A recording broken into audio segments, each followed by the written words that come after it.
Praise the Lord. Praise the Lord. Hallelujah. Hallelujah. We have the book of Proverbs, chapter 12, verse 9.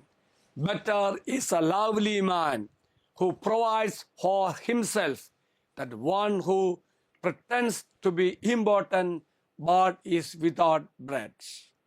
We are the reflection of St. Teresa of Child Jesus. The value of our life does not depend on the place we occupy. It depends on the way we occupy that place.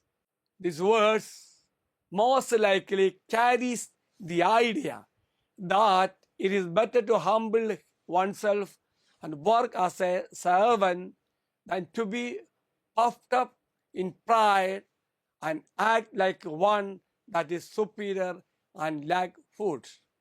Let us pray. Almighty God, teach me the true value of life. Help me to carry out the duties of my state in the way you wish, as a dedicated follower, your Son Jesus. The Lord be with you. And also with you. May Almighty God bless you.